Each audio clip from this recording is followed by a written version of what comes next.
Matthew 24, verses 1 to 14. Kung nakita na po, isang malakas at masayang amen. Amen. Salitang pagbasa, ako po sa verse 1, kayo po sa verse 2, sabay-sabay po tayo sa verse 14.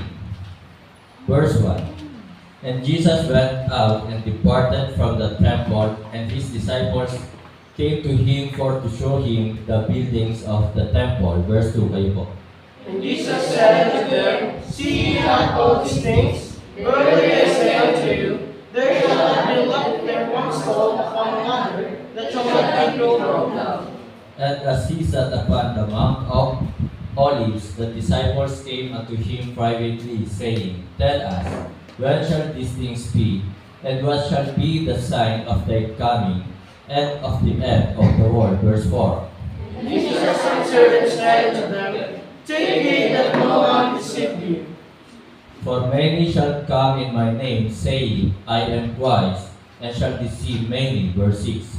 And ye shall hear of wars and rumors of wars. See that ye don't be troubled, for all these things must come to pass, but the end is not yet.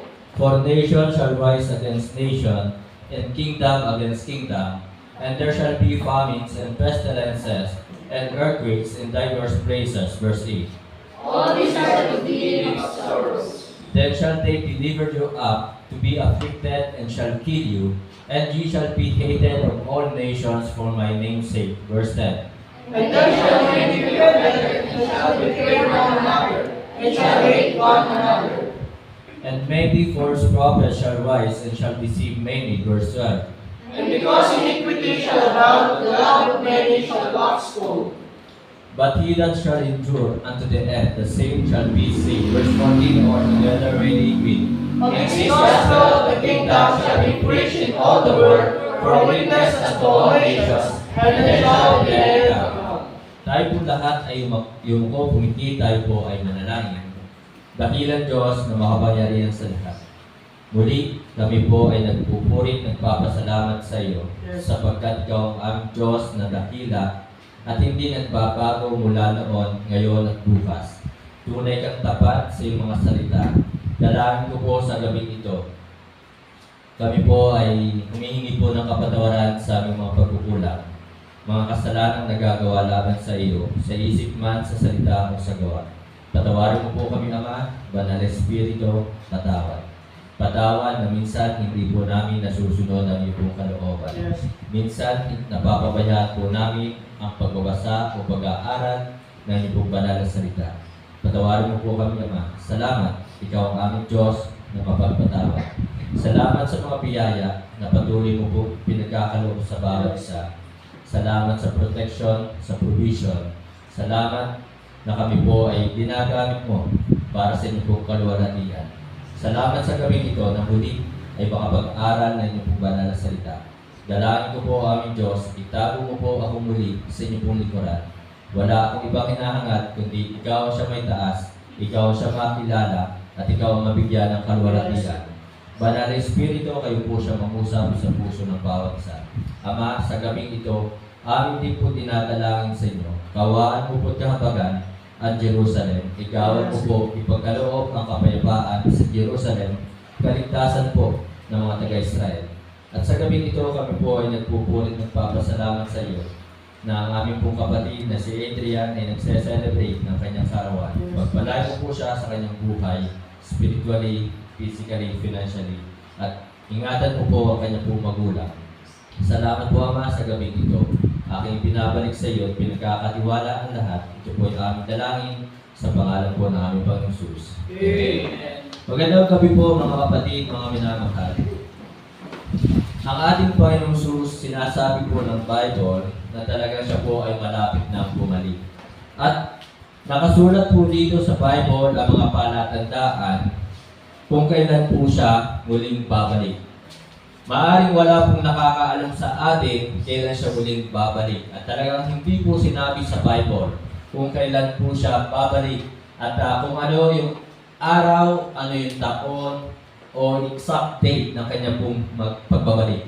Subalit sa Bible ay pinanggit ang mga palatandaan katulad na lamang po ng gera, Ito po ay isa sa palatandaan ng kanyang muling pagbabalik. Katulad na lamang po ng lindol. Na lindol ay nangyayari sa iba't ibang dako ng mundo. At ngayon po ay talagang hindi pa rin po tapos ang digmaan o kaguluhan sa bansang Israel. So nararanasan po yan. At nagkakaroon po ng pagbaha. Dito po sa ating pong bansa ay tayo po ay dumaranas ng pagbaha. So yan po ay isa sa mga palatandaan ng pagbabalik ng ating pong Panginoong Sus. Mga kapatid, mga minamahal, ngayong gabi, ang mensahe po ay pinamagatan po natin muli in times like this. Sa panahong ganito, mga kapatid, mga minamahal, katulad na sinabi po dito sa Bible, sa Matthew 24 verses, "And ye shall hear of wars and rumors of wars." Mga kapatid, mga minamahal, in times like this, we need unity.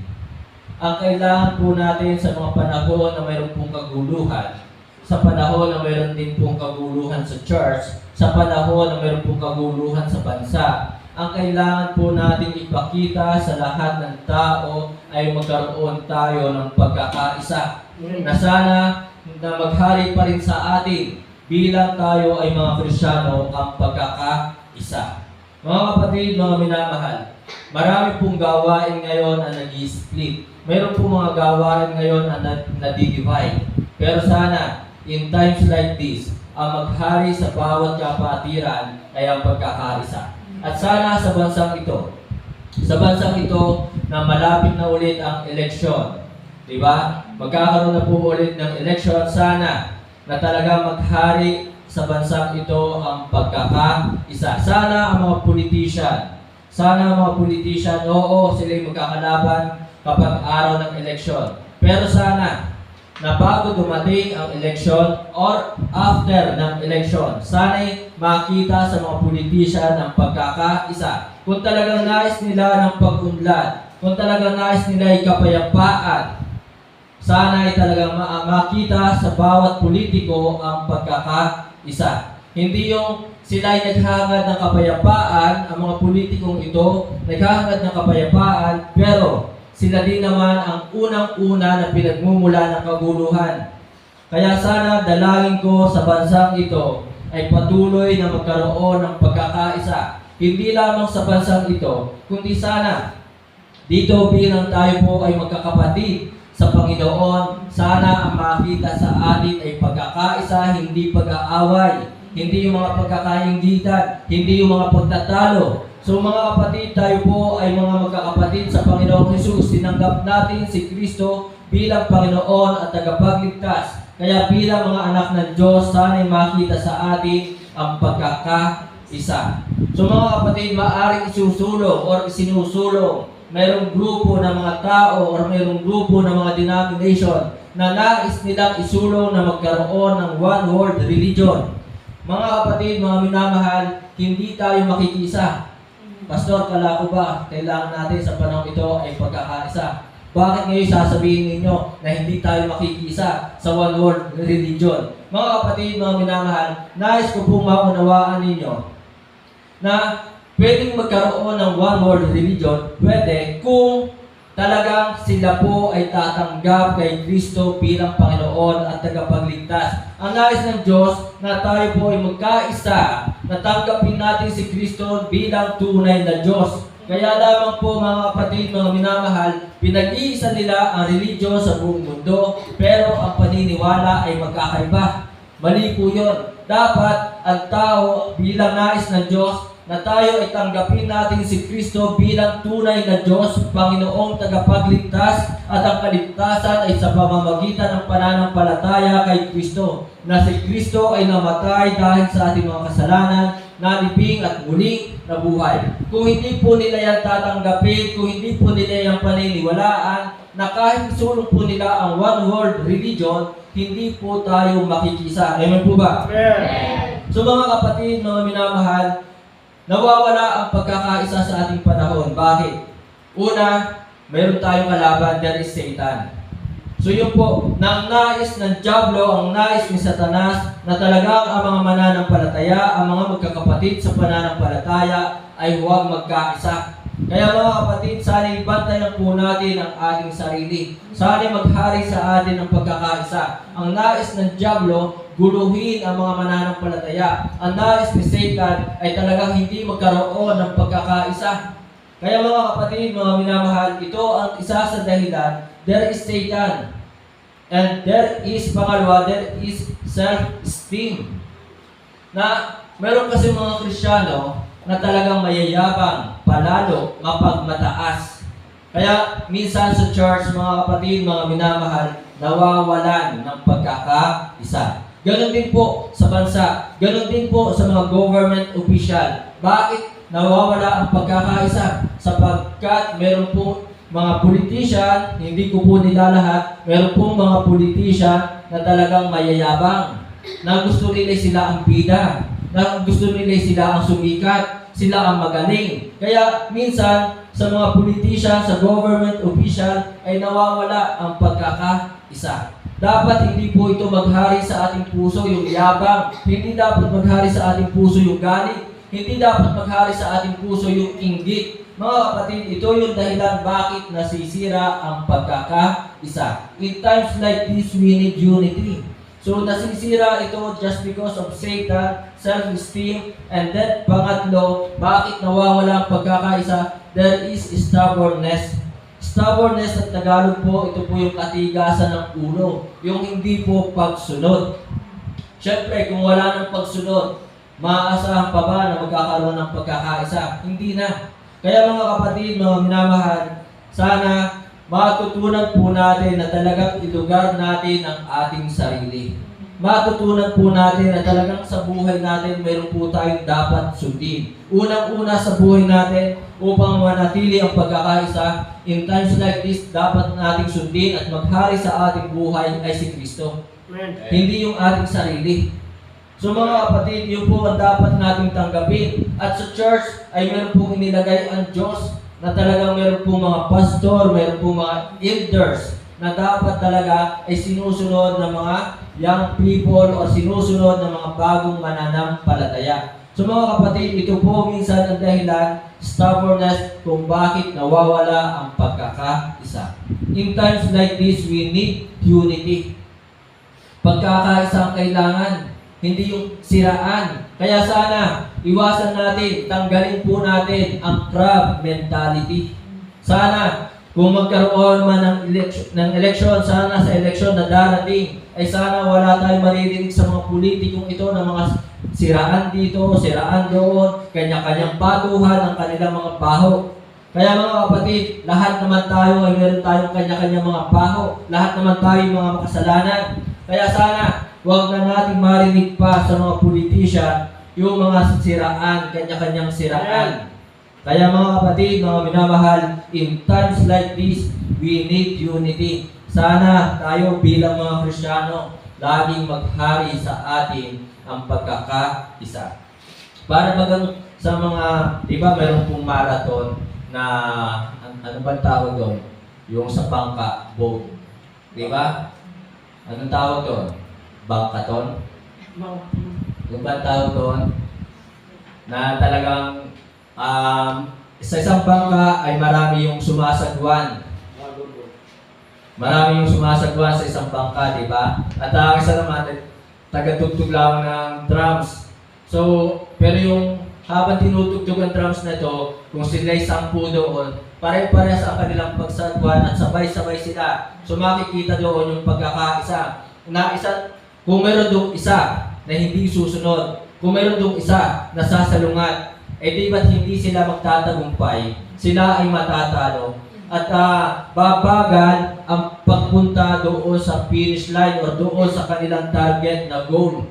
So, ganoon din po sa church. Kung mayroon po na hindi sumusunod, kung mayroon po hindi nakikiisa, ay kung bakit talagang nahihirapan minsan ang gawain ng umusad. Yun po yung dahilan. So, hinihingi po sa atin bilang malapit ng bumalik ang Panginoong Sus, tayo ay nasa mga huling araw na hinihingi po sa atin ngayon ang pagkakaisa. In times like this, we need unity. Pangalawa po mga kapatid, mga minamahal, in times like this, sabi po dito sa verse 9, then shall they deliver you up to be afflicted, and shall kill you, and ye shall be hated of all nations for my name's sake. Na tayo po mga kapatid, mga minamahal, bilang tayo po ay mga mananampalataya, wala tayong ginagawa minsan sa ating kapwa. Pero asahan po natin, may mga tao talaga na magagalit sa atin. May mga tao na talagang tayo'y kaiinisan. May mga tao na talagang tayo'y kapuputan. So in times like this, mga kapatid, mga minamahal, we need uniqueness. Kailangan ipakita natin yung ating kaibahan. Kailangan makita sa atin na yung pagiging tunay ng mga Kristiyano, yung pagiging tunay na mananampalataya. Bilang tunay na tagasunod ni Kristo. Sapagkat sa ating panahon, mga kapatid, mga minamahal, ang daming nagsasabi. Lahat naman nagsasabi Christian. Maliban na lamang sa Muslim. Yun ang hindi nagsasabi sila ay Christian. Pero lahat ay nagsasabing sila ay Christian. Ang tanong, talaga bang tunay silang Kristiyano? Kaya mga kapatid, mga minamahal, in times like this, we need uniqueness upang maipakita natin yung ating kaibahan sa kanila. Mga kapatid, be firm for the sake of the Lord Jesus Christ. Kailangan maging matatag tayo alang-alang sa ating Panginoong Hesukristo. Maging matatag tayo sa ating pagsunod sa Kanya. Maging matatag tayo sa ating pananampalataya. Ipakita natin ang pagiging tunay na Kristiyano o ang pagiging tunay na mananampalataya. Mga kapatid, hindi tayo titibay, hindi tayo magiging matatag kung pababayaan natin ang ating pag-aaral ng salita ng Diyos. Hindi tayo titibay, hindi tayo tatatag kung pababayaan natin ang pagsamba. Mga kapatid, mga minamahal, in times like this, na maraming kabuluhan, mayroon po mga pagbaha, at sa Bacoor, Cavite, mga kapatid, mga minamahal, kahapon lamang ay napanood ko sa YouTube na talaga nagkaroon ng sunog. 800 to 1,000 na bahay ang nasunog sa Bacoor, Cavite. Na kaya naman, sinasabi ng, I think, governor ba yun, na kung hindi sila nag-declare na state of calamity ng Bagyong Enteng, ngayon sila po ay mag-declare ng state of calamity. So mga kapatid, mga minamahal, in times like this, we need uniqueness, be firm. Maging matatag po tayo sa panahong ganito. Ipakita natin na tayo talagang tunay na mananampalataya for the sake of the Lord Jesus Christ, for the sake of the gospel. Be firm. So mga kapatid, mga minamahal, hindi lamang po yun. Nasabi pa po ng verse 12, and because iniquity shall abound, the love of many shall wax cold. So not only to be firm, we need also to be fervent in loving God. Sa panahon ganito, sa panahon na tayo na sa mga huling araw na, maraming mga Kristiyano ang nanlalamig ang kanilang pag-ibig kay Kristo. At ang iba ngayon, wala ng pag-ibig sa Diyos. Wala ng pag-ibig ang iba sa gawain ni Kristo. In times like this, mga kapatid, mga minamahal, we need uniqueness, be firm, be fervent in loving God. Maging mainit po tayo sa pagmamahal sa Diyos kay Kristo. May mga Kristiyano, tanungin mo, Brad, sis, kumusta ka na? Ayos lang, pastor. Ayos o ayusin? Yun minsan ang gusto ko isagot sa mga kapatiran. Sa mga kapatiran sumasagot sa akin ng ayos naman, pastor. Gusto ko sana sagutin, ayos o ayusin? Kasi mga kapatid, mga minamahal, sa totoo lang, maraming Kristiyano ngayon, ayusin. Hindi ayos. Aayusin. Amen? Kaya mga kapatid, mga minamahal, in times like this, we need uniqueness. Be fervent in loving God. Ibalik natin. Kasi mayroong mga Kristiyano sa simula lang mainit. Pero nasaan na sila? After a month. Nasaan na sila? After 3 months. After a year. Nasaan na sila? So sila po ay nanlamig na. Sila po ay nawala na. Sila po ay nagsawa na. Sumuko na. Pero salamat ang Diyos natin kailanman ay hindi sumuko. Salamat ang Diyos natin kailanman hindi tayo iniwan. Kailanman hindi tayo pinabayaan. Mga kapatid, mga minamahal, Kumusta na ba ang iyong pag-ibig sa Diyos? Talaga bang si Kristo ba talaga ang tunay na nandyan sa puso mo? So in times like this, mga kapatid, mga minamahal, we need uniqueness. Be firm, be fervent in loving God. Na sana dumating sa ating buhay ang panlalamig. Maraming Kristiyano ngayon, nadayanan sa Satan. Kung bakit maraming Kristiyano ngayon tunay na nanlalamig sa paglilingkod. Tunay na nawawala na sa ministry. Dati mainit sa pag-awit sa choir, pero nasaan na ang iba? Di ba? Dati silang mainit, dati silang ma-attend ng prayer meeting, dati silang maghapon every Sunday, pero nasaan na? Unti-unti lang nawawala. So in times like this, we need uniqueness. Ipakita natin ang kaibahan. Salamat. Ako po'y tunay na nagpapasalamat na mayroon pa rin talaga mga Kristiyano na maiinit sa paglilingkod. Mainit pa rin ang pag-ibig kay Kristo sa ating Diyos. So in times like this, we need uniqueness. Be faithful even if others are not. Be faithful. Kung ang ibang Kristiyano ay hindi tapat, kung ang ibang Kristiyano ay hindi kaya maging tapat, at kung ang ibang Kristiyano ay ayaw talaga maging tapat, be faithful. Even if others are not, cannot, and will not. So mga kapatid, maraming Kristiyano ngayon hindi tapat. At maraming Kristiyano ngayon hindi naman nagtatanong, paano ba maging tapat sa Diyos? Hindi rin nila tinatanong ang kanilang sarili, ako ba'y tapat sa Diyos?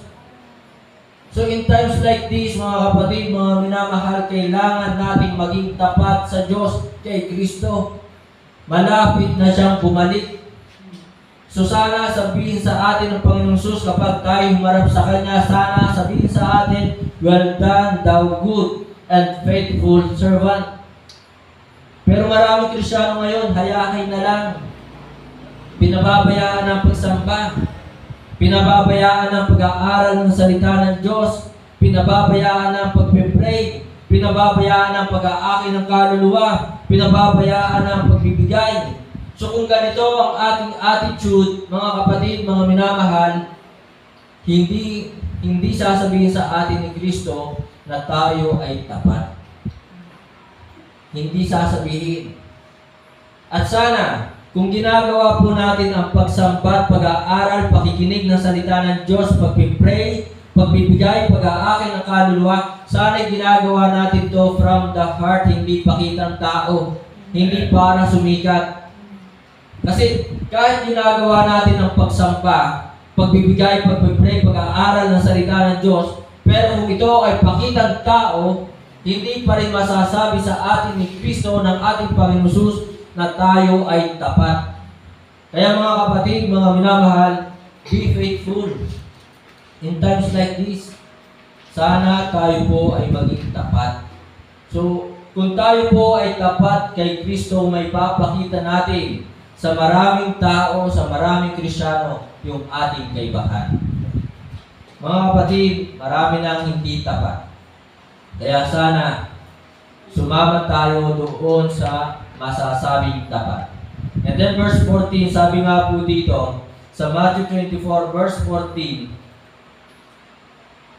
and this gospel of the kingdom shall be preached in all the world for a witness unto all nations, and then shall the end come.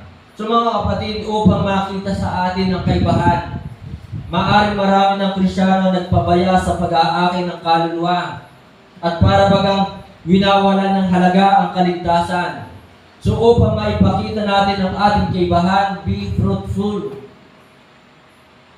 Babalik na si Kristo. Kailangan magbunga na tayo ng marami, hindi lamang isa, hindi lamang dalawa, kundi ang inaasahan sa atin po, mga kapatid, bear much fruit. Marami ang maakay, maraming kaluluwa pa ang maligtas. Ito ang inaasahan po sa atin ng ating Diyos, mga kapatid. In times like this, sana'y tunay natin pahalagahan ang pag-aakay ng kaluluwa. Maaring maraming tao ay makinig sa salita ng Diyos. Kaya po mga kapatid, mga minamahal, doon sa aking Bible study sa RO Ilagan Logistic, ay aking pong binibigyan ng pansin yung pag-aaral ng salita ng Diyos, na kami po ay nasa topic. Ang topic po namin doon sa Araw Ilagan Logistic, the Bible. Na talagang ang Bible, mga kapatid, ito po ay salita ng Diyos. Kaya nga naman, sila po ay aking binigyan ng assignment. Sabi ko sa kanila, i-search ninyo sa YouTube ha, kung sino si William Tyndale. O kayo, kilala nyo ba kung sino si William Tyndale? O ang kilala ninyo si William Martinez? O ang kilala ninyo ay si Coco Martin? Pero si William Tyndale hindi nyo kilala. Nakakalungkot, mananampalataya tayo, hindi natin kilala si William Tyndale. So kayo ba, kilala nyo ba yung bulag na almost memorize ang Bible? Kilala nyo ba kung sino yung nakapag-compose na maraming awitin ng mga Baptist? So yun din po yung assignment ko po sa kanila. Na-search po nila sino yung bulag na nakapag-compose ng maraming awitin ng mga Baptist na memorize ang buong Bible. So mga kapatid, mga minamahal, nais ko lamang makita nila na talagang dahil sila'y nanampalataya, ito si William Tyndale at si Fanny J. Crosby ay nanampalataya na ang Bible ay salita ng Diyos, ay nais ko makita nila na talagang ito ay kanilang binigyan ng halaga. Sa ating panahon, mga kapatid, mga minamahal, maraming tao at nakakalungkot din po, may mga Kristiyano hindi na pinahalagahan ang Bible, ang salita ng Diyos, na hindi na ito binubuklat araw at gabi. Na minsan, ang Bible ng mga Kristiyano ngayon ay nabubuklat lamang kapag araw ng linggo. Yun ang nakakalungkot. So mga kapatid, mga minamahal, we need uniqueness upang makita ang ating kaibahan. Be firm, be fervent and loving God, be faithful, and be fruitful. Last po mga kapatid, last. Ang sabi po ng verse 5, Matthew 24 verse 5 and 11, For many shall come in my name, saying, I am Christ, and shall deceive many. Verse 11, And many false prophets. Ayun na nga po, false prophets. Isa na po sa false prophet, mga kapatid, ay si Apollo Kibuloy.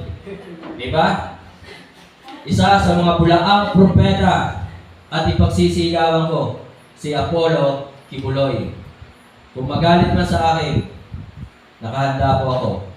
Amen?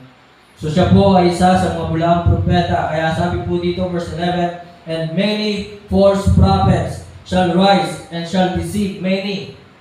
Bulaang propeta. Yun ang nakakalungkot. Ang dami talaga. Nakasulat sa Bible. Shall deceive many. Marami ang nadaya. Marami ang naloko. So mga kapatid, mga minamahal, in times like this, we need understanding from the Word of God. We need understanding. Kailangan po natin ng kaalaman mula sa mga salita o mula sa banal na salita ng ating Diyos. Kaya mga kapatid, mga minamahal, huwag niyo pong pabayaan ang pag-aaral ng salita ng Diyos. Sinasabi ko naman po sa inyo, wala naman po problema kung kayo po ay makikinig sa ibang preacher, sa ibang mga ngaral. Pero sana, suriin niyo po ang inyong pong napapakinggan. Sana ay inyo pong suriin ang kanilang itinuturo. Huwag tayong basta lamang tanggap ng tanggap. Amen? Kaya ang Bible ay ibinigay sa atin upang tayo po ay mismo tayo ang mag-aral ng salita ng Diyos upang hindi tayo madaya. Ay ang dami po nadaya ni Apollo Kibuloy. Mga mayayamang tao. Diba? Mayayamang tao, edukadong tao, ang mga nadaya. Tandaan nyo ha, edukado po yun. Mga doctorate pa ang iba, mga tapos. Tayo pa kaya? Na tayo ay kulang pa sa pag-aaral. Tama po ba? Hindi naman tayo nakapag-doctorate. So kaya mga kapatid, mga minamahal, aralin po natin, kailangan po natin ng understanding, wisdom mula sa banal na salita ng Diyos. Hindi po doon sa kay Kibuloy, kundi kaalaman mula sa salita ng Diyos. at upang tayo din po ay hindi madistract, magulo sa ating paglilingkod kay Kristo, sa ating Diyos, sa ating pananampalataya.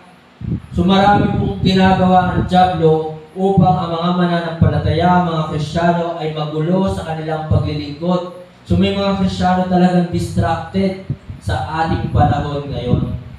Hindi nila namamalayan na sila pala ay nagugulo na ng dyablo. Yung kanilang ginagawang paglilingkod ay nahahadlangan na ng dyablo. Amen po ba? Amen. Makikilakas nga po, inaantok na. Amen. Hindi na may lakas kasi gutom na. So mga kapatid, yun, nag-amen na. Puting. Ay gutom talaga, ano? Okay, I understand. So naunawaan ko.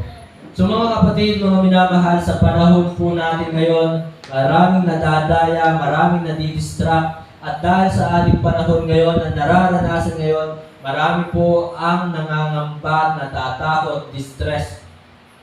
Kaya mga kapatid, mga minamahal, kung hindi natin na babasahin ang Bible, talagang sa mga nangyayari sa ating panahon, madidistress tayo. Na talagang tayo po ay madidiscourage. Na tayo ay talagang mababagabag.